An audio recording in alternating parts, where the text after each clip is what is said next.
प्रभु जी इतनी सी दया कर दो, हमको भी तुम्हारा प्यार मिले। प्रभु जी इतनी सी दया कर दो, हमको भी तुम्हारा प्यार मिले।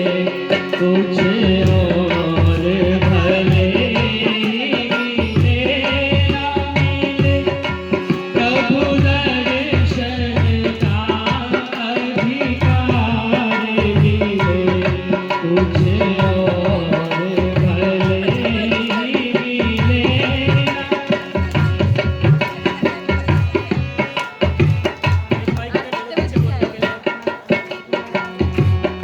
प्रभु जी इतनी सी दया कर दो, हमको भी तुम्हारा प्यार मिले।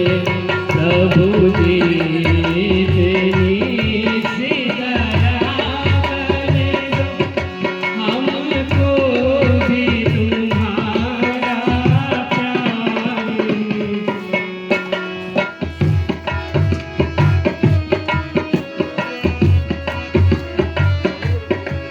जिस जीवन में जीवन ही नहीं, जिस जीवन में जीवन,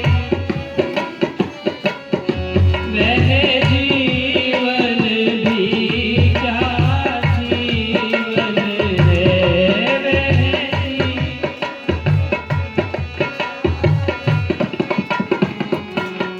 जीवन तब जीवन बनता है, जीवन तब जीवन तब जीवन बनता है। जीवन का अधिकार मिले।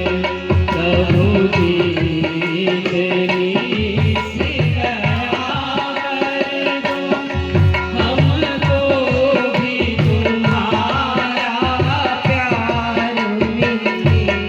हम जन्म जन्म के प्यासे हैं, हम जन्म जन्म के प्यासे हैं। हम जन्म जन्म के प्यासे हैं।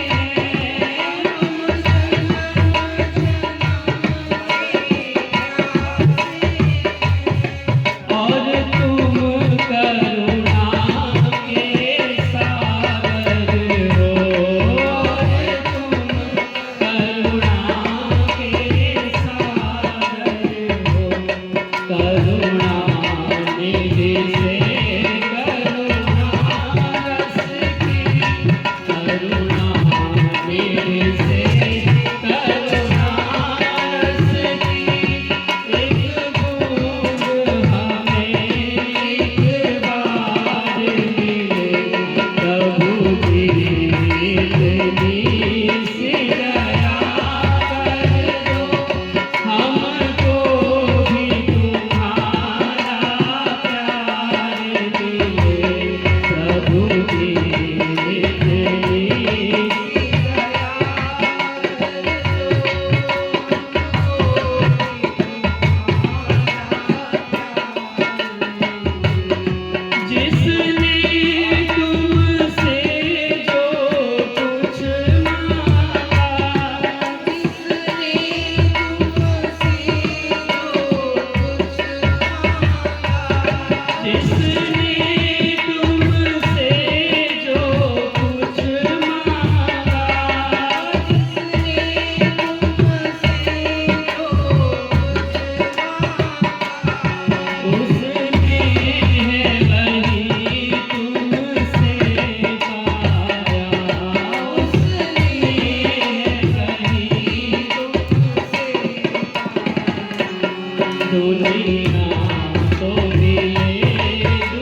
सरल सेवा शुश्रूषा न्यास के इस प्रथम वार्षिकोत्सव सरल सेवा साधना सदन का शिलान्यास पिछले 27 अप्रैल 2024 को यहाँ पर किया गया था और उसके बाद आज 1 वर्ष के बाद हम सभी पुनः एकत्रित हुए हैं।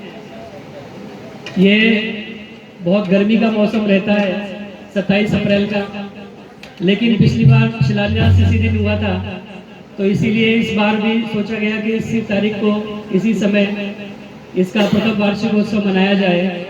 लेकिन आप लोगों के लिए राहत की खबर ये है कि अगले साल से इसको थोड़ा पहले शिफ्ट कर देंगे। 27 फरवरी को ट्रस्ट का रजिस्ट्रेशन हुआ था, तो 27 फरवरी को ही इसका वार्षिकोत्सव आगे से मनाया जाएगा ताकि मौसम भी अनुकूल रहे। तो आज 1 वर्ष के उपरांत हम सभी यहाँ पर एकत्रित हुए हैं और 1 वर्ष के अंदर बहुत ज़्यादा प्रगति तो मैं नहीं कहूँगा, लेकिन संतोषजनक है। कुछ लोगों को थोड़ी सी हो सकता है निराशा हुई हो कि अभी 1 वर्ष में सिर्फ इतना ही बना है, तो मैं ये बता देना चाहता हूँ कि बहुत मुश्किल होता है जब करने के लिए जाते हैं। जब आप पिछली बार यहाँ पर आए थे तो कुछ भी नहीं था, ये भी नहीं पता था कि कहाँ तक प्लॉट है। बहुत से लोग पूछ रहे थे कि भी यहाँ तक है या यहाँ तक है, लेकिन अब ईश्वर की कृपा से, आप लोगों के सहयोग आशीर्वाद से इसकी 4 दीवारी पूरी हो गई है। 27 अप्रैल को कार्यक्रम हुआ था, बहुत विकट गर्मी थी। उसके बाद कंस्ट्रक्शन का काम शुरू करने के लिए बहुत प्रयास किया गया, लेकिन गर्मी इतनी ज़्यादा थी कि लेबर मिल नहीं रही थी। और उसके बाद बारिशें शुरू हो गई और बारिश भी ईश्वर के आशीर्वाद से इतनी हुई पिछली बार कि लगातार बारिश हुई और लंबे समय तक बारिश हुई। तो वो बारिश जब रुकी उसके बाद जाकर के कहीं ये काम प्रारंभ हो सका और उसके बाद ये 4 दीवारी का काम हुआ। 4 दीवारी के बाद में जो कमरे आप देख रहे हैं, अभी आप टेम्परेरी मान लीजिए, एक सिक्योरिटी गार्ड के लिए, माली के लिए और एक छोटा सा ऑफिस टाइप का बनाया है और साथ में एक लैट्रिन बाथरूम। तो ये बहुत बेसिक जो रिक्वायरमेंट है, बिजली का कनेक्शन लगवाया और सबमर्सिबल का कनेक्शन लिया गया। तो ये सारी व्यवस्था बनते बनते ये सारा समय निकला और इसके बाद ये जो आप सुंदर गौशाला के अंदर आज बैठे हुए हैं, और मुझे पूरा विश्वास है कि आप लोगों को अच्छा लग रहा होगा देख करके, इसके अंदर बैठ करके। तो ये गौशाला का निर्माण किया गया, जोधपुर से विशेष कारीगरी से बनाने के लिए आए और लगभग 5.5 लाख रुपए में ये गौशाला का पूरा काम हुआ है। और जो ऑफिस है कुल मिलाकर 6 लाख रुपए इस पूरे काम में लगे लगभग। मतलब अगर हम 3 शेड का भी बनाते तो भी खर्चा लगभग इतना ही आता है, वो पूरा एस्टिमेट निकाल करके देखा गया। लेकिन ये जो है ये प्राकृतिक है, ये गौओं के लिए बहुत ही अनुकूल वातावरण यहाँ पर प्राप्त होगा, ऐसी हमारी जो है इसके पीछे प्रयोजन था बनाने के। तो ये बहुत बहुत स्वागत। ओम योग संस्थान से हमारे भाई नरेंद्र जी, स्वामी ऋषि जी उपस्थित हुए हैं, बहुत बहुत स्वागत। तो ये अनुकूल वातावरण गौधन के लिए, गौ माता के लिए रहे, इस प्रकार का ये निर्माण किया गया। और इसके अतिरिक्त भी जो भी निर्माण यहाँ पर होगा, आप ये लेआउट इधर देख रहे हैं, अभी तो आप बैठे हुए हैं, हो सकता है वहाँ से निगाह ना आ रहा हो ठीक से, तो बाद में इसे नज़दीक आकर के आप अच्छे प्रकार से देख सकते हैं। प्रयास ऐसा रहेगा कि यहाँ पर जो आगामी योजना है, जो भी निर्माण हो, वो इतना भव्य और दिव्य हो कि उसे देखने के लिए आप लालायित रहें। ऐसा एक बार जो आए उसका मन करे कि यहाँ पर ये रमणीय स्थल है, यहाँ पर रहा जाए। तो एक उस रूप में इसे डेवलप किया जाएगा और पूरा निर्माण प्रयास ये होगा कि पूरी तरह से प्राकृतिक तरीके से हो, क्योंकि जब पिछली बार हमने शिलान्यास किया था तब तक हमें भी उतनी जानकारी नहीं थी। और उसके बाद मैं एक विशेष शिविर अटेंड करके आया। आदरणीय कंबोज जी यहाँ पर उपस्थित हैं, जो हमारे निर्माण समिति के अध्यक्ष भी हैं। एक बार कंबोज जी खड़े हो जाएंगे और सभी जोरदार तालियां इनके लिए बजाएंगे। निर्माण समिति पूरी इनके अंडर में काम करती है और हम लोग भिवानी में डॉक्टर शिवदर्शन मलिक जी हैं, जो कि प्राकृतिक भवन निर्माण के क्षेत्र में बहुत बड़ा कार्य कर रहे हैं।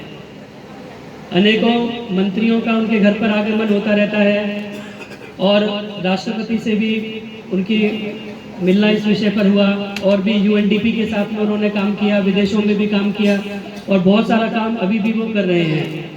कुमार विश्वास जो बहुत जाने माने कवि हैं, उन्होंने अपना केवी कुटीर बनाया है, तो वो भी उसी के पूरे मार्गदर्शन में बनाया, उन्हीं के मार्गदर्शन में बनाया है प्राकृतिक भवन निर्माण के तरीकों से। और अभी हम पीछे पतंजलि योगपीठ गए थे, निरामयम में रह करके आए एक हफ्ते, और मेरे पिताजी 12 से 19 अप्रैल में, तो वहाँ पर स्वामी रामदेव जी महाराज, पहले योग ग्राम था, वो थोड़ा इकोनॉमिकल था सभी के लिए, उसके बाद उन्होंने निरामयम बनाया जो 5 स्टार फैसिलिटी है, बहुत अच्छी फैसिलिटीज़ है उसमें। निरामयम के बाद अब वो एक निरामयम प्रीमियम बना रहे हैं जो कि और भी 7 स्टार फैसिलिटीज़ के साथ में होगा।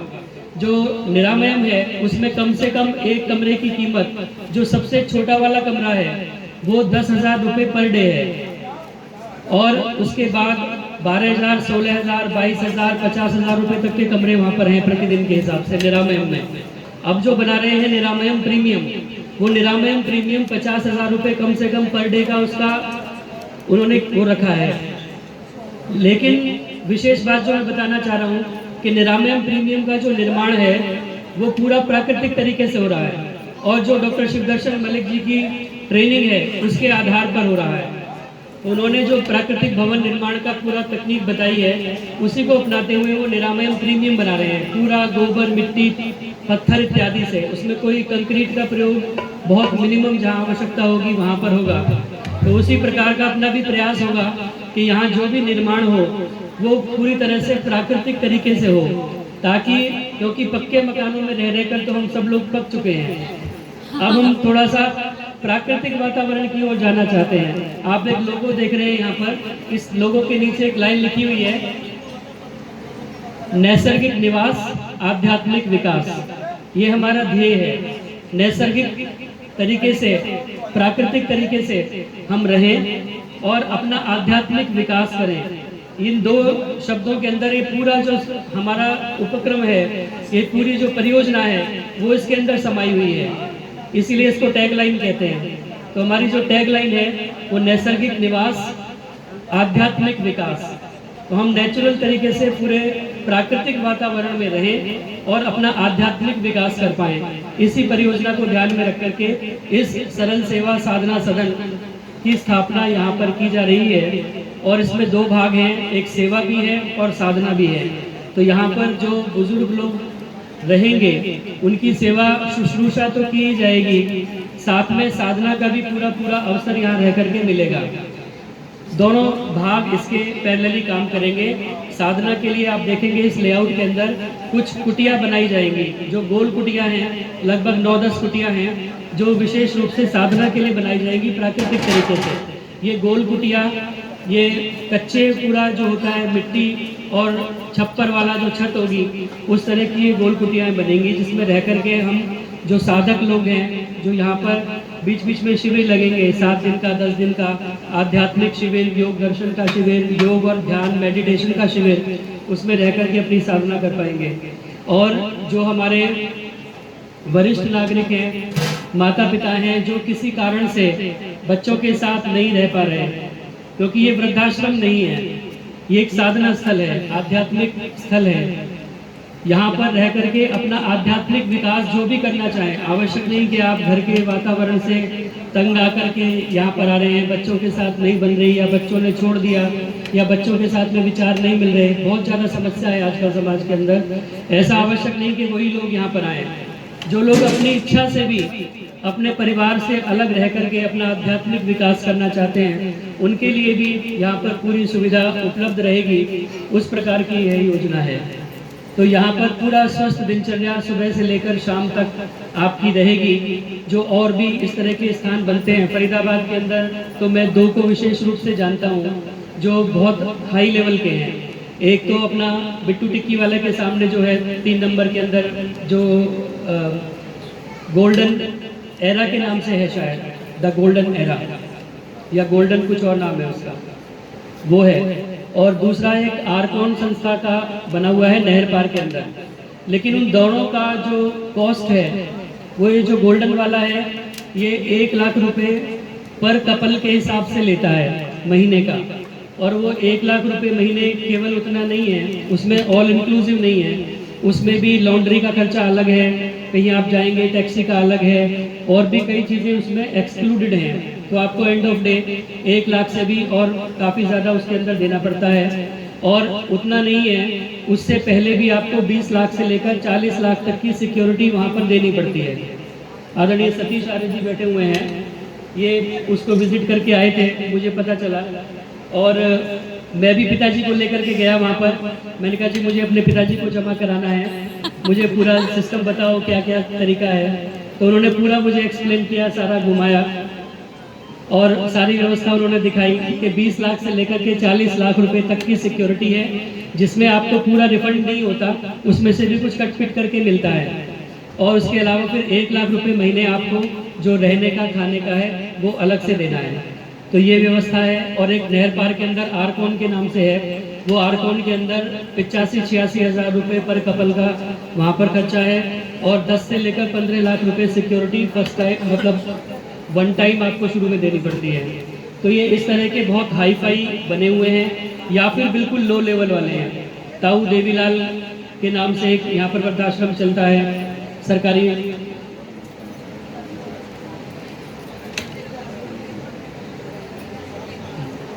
तो वो या तो बिल्कुल नीचे लेवल के हैं, जहाँ पर हमारे जो अपने परिवारों के लोग जैसे हैं वो वहाँ पर रहना शायद नापसंद करें, क्योंकि वहाँ पर पूरे आप गरिमा के साथ में नहीं रह पाते।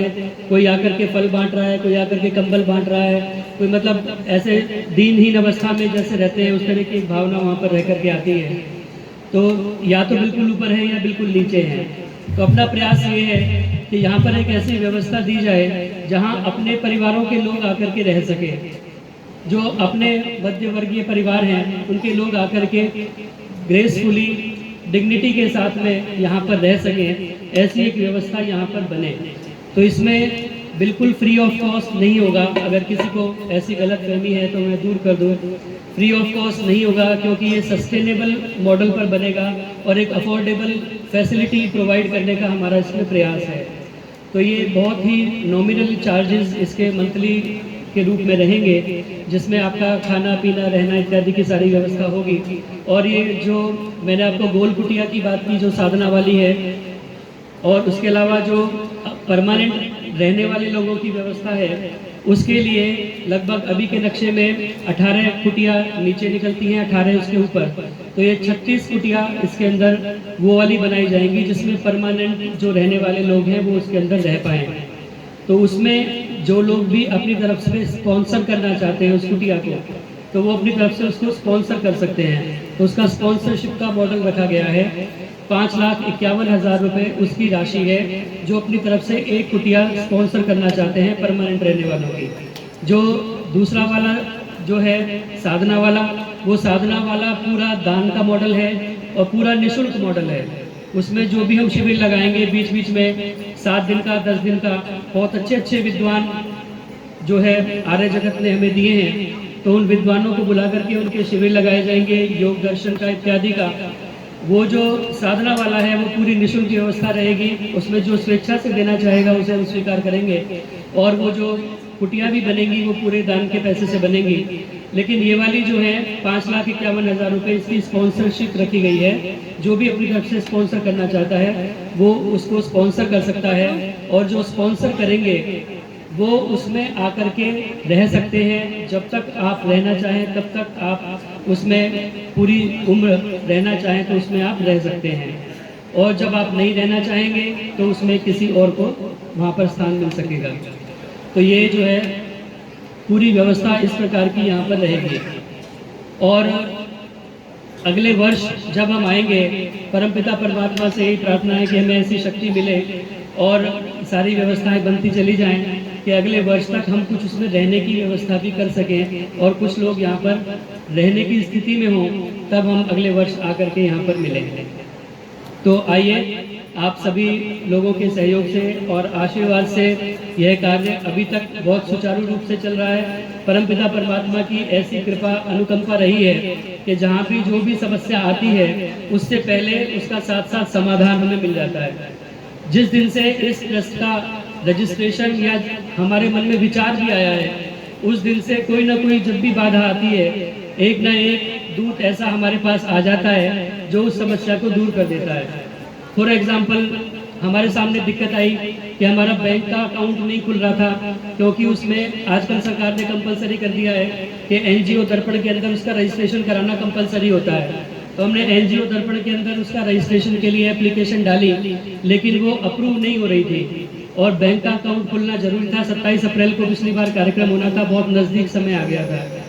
तो ऐसे ही मैं एक दिन अचानक बैठे बैठे जिक्र कर रहा था, हमारे पंकज भाई साहब हैं पलवल से, उनसे मैं जिक्र कर रहा था कि ये दिक्कत आ रही है। उन्होंने कहा तूने बताया नहीं मुझे, ये काम तो मैं करवा देता। तो उन्होंने फटाफट एनआईसी के अंदर जानकारी दी उनकी, एनआईसी के बंदे को फ़ोन किया, उसने फटाफट वो जो है एनजीओ दर्पण के अंदर अप्रूव होना था, वो तेज़ी से काम हो गया और फटाफट अप्रूव हो गया। जब हम इसकी रजिस्ट्री के लिए चले तो हमारे जो यहाँ पे रजिस्ट्रार थे तहसीलदार साहब, वो तहसीलदार भी हमारे जानकार निकल आए और वो पलवल के ही थे। तो सारा काम उन्होंने फटाफट करा दिया। रजिस्ट्री लेने के लिए भी नहीं जाना पड़ा हमें, घर बैठे उन्होंने रजिस्ट्री ला करके दी और म्यूटेशन इत्यादि के लिए कोई चक्कर लगाने की आवश्यकता हमें नहीं पड़ी। तो कहीं ना कहीं कोई ना कोई ऐसी व्यवस्था बन जाती है, क्योंकि ये परमात्मा की प्रेरणा से सारा काम हो रहा है।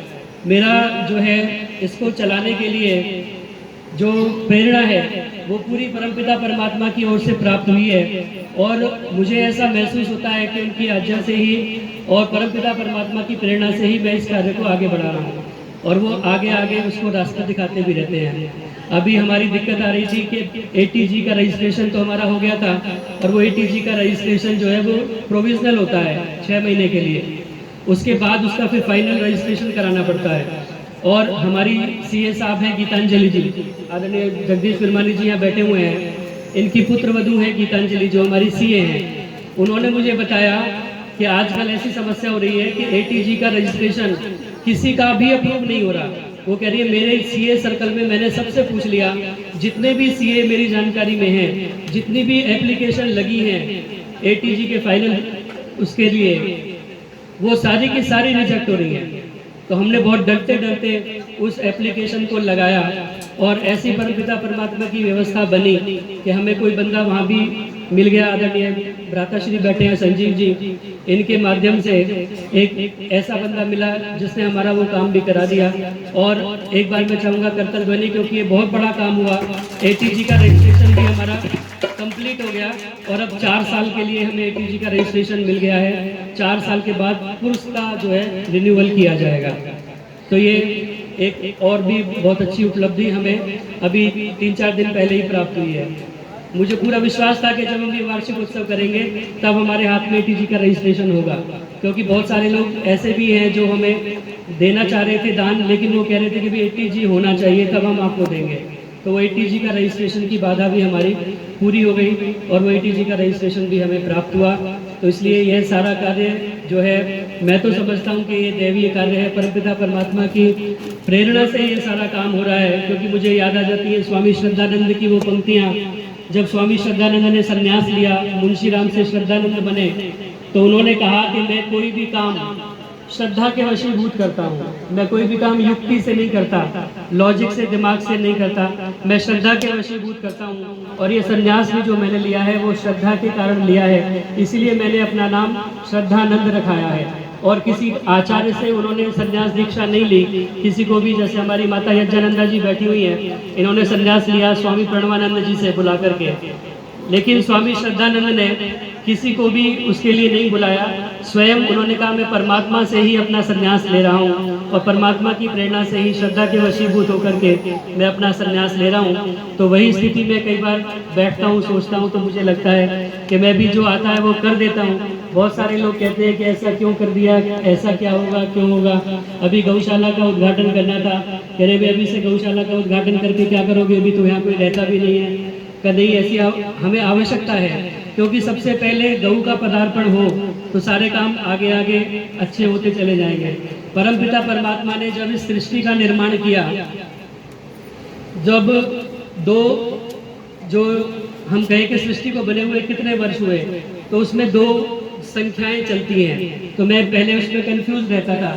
कोई कहता था कि 1,96,08,53,124 125 वर्ष हुए। कोई कहता था कि 1,97,39,49,50,000 इतने वर्ष हुए। तो ये दो संख्याएं चलती हैं। ये दो संख्याएं क्यों हैं? क्योंकि परमपिता परमात्मा ने जो सृष्टि का निर्माण किया, वो सृष्टि का निर्माण एक चीज है और दूसरा है मनुष्य सृष्टि का निर्माण करना। तो परमपिता परमात्मा ने जब सृष्टि का निर्माण किया, सबसे पहले ये सारी व्यवस्थाएं बनाई, और ये सारी व्यवस्थाओं को बनाने में बहुत लंबा वर्ष लिया। परमात्मा सर्वशक्तिमान है, वो चाहते अगर उस तरह का होता कि भाई सर्वशक्तिमान है, सब कुछ कर सकते हैं, तो वो एक दिन के अंदर ये सारी सृष्टि बना देते।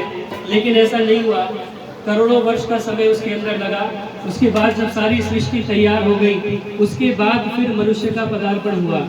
तो इसी प्रकार से ये तो एक छोटा सा आश्रम बन रहा है। यहाँ पर सारी व्यवस्था जब हो जाएगी, अभी गौ माता आई है, पहले कुछ बाउंड्री बनी है, फिर गौ माता आई है, और जो है आवश्यकता के अनुरूप सारी चीज़ें इकट्ठी होंगी, तब मनुष्य की सृष्टि यहाँ पर होगी और लोग आकर के फिर रहना प्रारंभ होंगे। तो ये सारी व्यवस्था धीरे धीरे इसी तरह से बनेगी और आप लोग इसी प्रकार से अपना सहयोग बनाए रखेंगे। तो आइए एक छोटा सा गीत।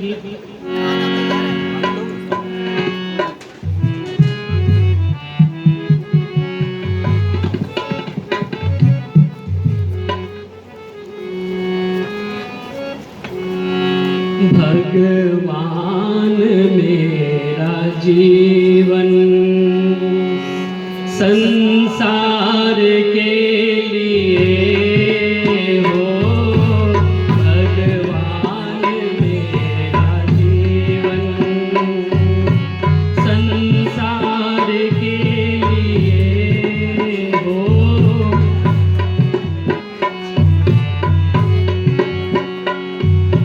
संसार के लिए हो जिंदगी लेकिन उपकार के लिए हो, भगवान मेरा जीवन।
दुश्मन के मन को भाए,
मेरा जीवन संसार के लिए हो।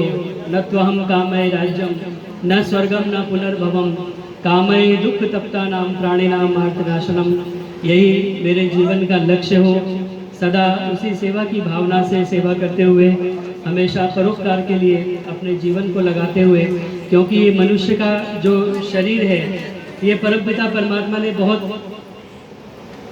मुश्किल से हमें प्रदान किया है। कहते हैं कि बड़े भाग मानुष तन पावा सुर दुर्लभ सदग्रंथ गावा साधन धाम मोक्ष कर द्वारा। ये साधनों का धाम और मोक्ष का द्वार है। ये परमपिता परमात्मा ने बहुत कृपा करके हमें प्रदान किया है। तो आइए इस शरीर से कुछ ऐसा करें, कुछ परोपकार का कार्य करें, कुछ उत्तम कर्म ऐसे करें कि इस शरीर को हम सार्थक कर सके, जन्म को हम सार्थक कर सके। नहीं तो फिर अंत में हमें पछताना पड़ता है। सोचे हूँ गुने हूँ परी के हूँ देखा तुम समान नहीं हितु सुलेखा।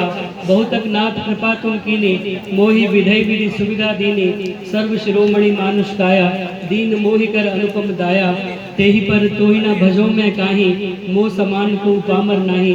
अगर इस शरीर को प्राप्त करके भी मैं उस परमपिता परमात्मा को नहीं भज पाता, नहीं उसका ध्यान कर पाता, नहीं अध्यात्म के पथ पर चल पाता, नहीं परोपकार कर पाता, नहीं उत्तम कर्म कर पाता, तो मेरे समान कोई और मूर्ख दूसरा नहीं, क्योंकि फिर बाद में पछताना पड़ता है। ते परत्र दुख पावहीं सिर धुन धुनि पछताहीं काले ही कर्म ही ईश्वरी मिथ्या दोष लगाई। बाद में फिर पछताना पड़ता है। आए थे फूल चुनने हम बागे हयात में दामन को खारजार में उलझा कर रह गए। उम्र दराज मांग कर लाए थे 4 रोज दो आरज़ू में कट गए 2 इंतजार में। बर्बाद यूं ही कर दिए भर के किताबें जिंदगी कुछ हम ही ने फाड़ डाले कुछ हवा में उड़ गए। तो ये सारा जीवन हमारा ऐसे निकल जाता है और बाद में पछताना पड़ता है। इसीलिए परमपिता परमात्मा ऐसी शक्ति दे, वह चाल चल के उम्र खुशी से कटे तेरी, वह चाल चल के उम्र खुशी से कटे तेरी। वह काम करके याद तुझे सब किया करे, गर जिक्र तेरा हो तो हो बस जिक्र खैर ही, और नाम तेरा ले तो अदब से लिया करे। इतना कह करके अपनी वाणी को अभी के लिए विराम दे रहा हूँ। वैसे तो मैं बोलता रहूँगा।